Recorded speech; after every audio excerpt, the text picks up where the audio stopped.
Bonjour à tous, aujourd'hui nous allons parler d'un conflit de décolonisation. La guerre d'Algérie a lieu entre 1954 et 1962 et elle oppose l'armée française à l'armée de libération nationale, dirigée par le FLN, le Front de libération nationale algérien. L'Algérie française a toujours été une particularité dans l'empire colonial français, car le territoire est divisé administrativement en 3 départements.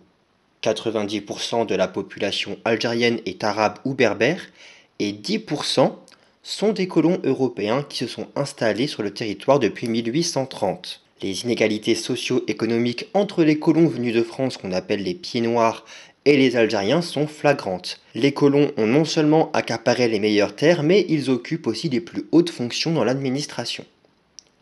Aux yeux du gouvernement de la 4ème République, l'Algérie n'est pas une colonie. C'est le prolongement du territoire national français de l'autre côté de la mer Méditerranée. Seulement voilà, cette présence française est de moins en moins acceptée. Du 30 octobre au 1er novembre 1954, le FLN, le Front de libération nationale, revendique 70 attentats meurtriers en Algérie. On appelle cela la Toussaint rouge. À partir de 1955, la violence s'amplifie et il y a des massacres entre colons et membres du FLN. 400 000 soldats français sont envoyés en Algérie, dont de nombreux jeunes citoyens qui font alors le service militaire obligatoire. L'opinion publique est profondément choquée par la violence sur place et ce sera la dernière guerre pour laquelle des soldats non professionnels seront envoyés. Cette guerre a aussi beaucoup choqué car la torture a été pratiquée massivement par l'armée française. C'est désormais quelque chose d'avéré.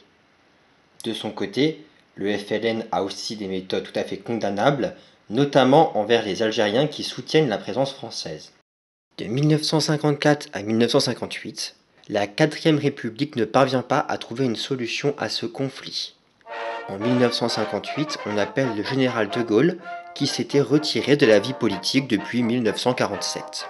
Il veut bien revenir au pouvoir et essayer de régler le problème algérien, à condition de mettre fin à la 4ème République et d'écrire une nouvelle constitution, la constitution de la 5ème République avec laquelle nous fonctionnons encore aujourd'hui. Ayant mis en place de nouvelles institutions, de Gaulle annonce au début que l'Algérie restera française, mais sa position va évoluer. Il commence rapidement à préparer l'indépendance.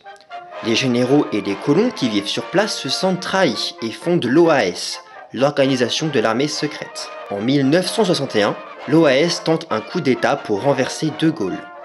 C'est une action politique très grave. 4 généraux français désobéissent et organisent un putsch à Alger. Ils décident unilatéralement de maintenir l'Algérie française. Ils échouent. Cette guerre, en effet, est perdue, alors que l'armée française était bien plus puissante et avait des moyens supérieurs à ceux du FLN. D'un point de vue diplomatique, la guerre d'Algérie était devenue intenable pour la France.